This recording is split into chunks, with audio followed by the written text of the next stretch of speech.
Wala pa rin naman tayong minomonitor na anumang bagyo or low pressure area sa loob at labas ng ating Philippine Area of Responsibility. Dito sa ating satellite imagery, makikita natin kumpul ng kaulapan dito ay ito pa rin yung shear line natin na patuloy na nakakaapekto dito sa may Visayas. Samantala, patuloy naman umiiral ang northeast monsoon dito sa may buong Luzon.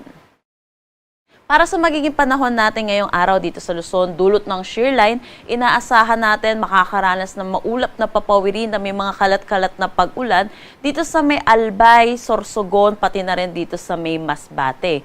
Dulot naman ng northeast monsoon, inaasahan natin ang maulap na papawirin na may mahihinang pag-ulan dito sa may Cagayan Valley, Cordillera Administrative Region, Aurora, pati na rin dito sa may Quezon.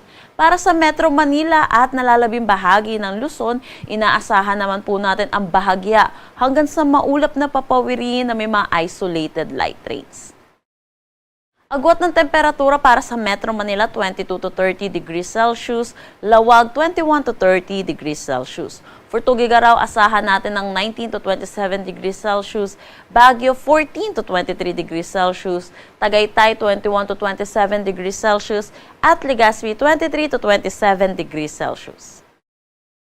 Para naman sa buong Visayas, pati na rin dito sa may Dinagat Islands at Surigao del Norte, inaasahan natin ang maulap na papawirin na may mga kalat-kalat na pag-ulan din, dulot pa rin naman ito ng shear line. Dito naman sa may Palawan at nalalabing bahagi ng Mindanao, inaasahan natin ang bahagya hanggang sa maulap na papawirin. Dito sa may Palawan, mga isolated light rains, at dito naman sa may Mindanao ay isolated rain showers o kaya mga localized thunderstorm, lalo na sa hapon at sa gabi. Ugaliin po natin i-check ang social media pages ng Pag-asa hinggil sa nilalabas po nating thunderstorm advisory.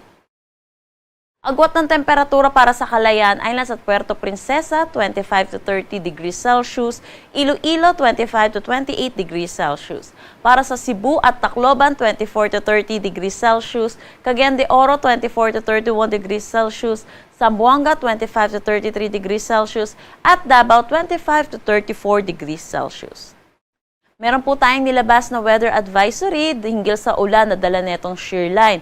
Inaasahan pa rin po natin ang 50 to 100 millimeters of rain dito sa may Albay, Sorsogon, Northern Samar at Eastern Samar. Pinapaalalahanan po natin mga kababayan po natin sa mga nasabi po natin lugar dahil ilang araw na rin po tayo nakakaranas ng mga pag-ulan at saturated na rin ang ating mga kalupaan. So, makakaranas na rin po tayo ng mataas na tsansa ng mga pagguho ng lupa at mga pagbaha. Wala na tayong nakataas na anumang gale warning sa anumang seaboards ng ating bansa.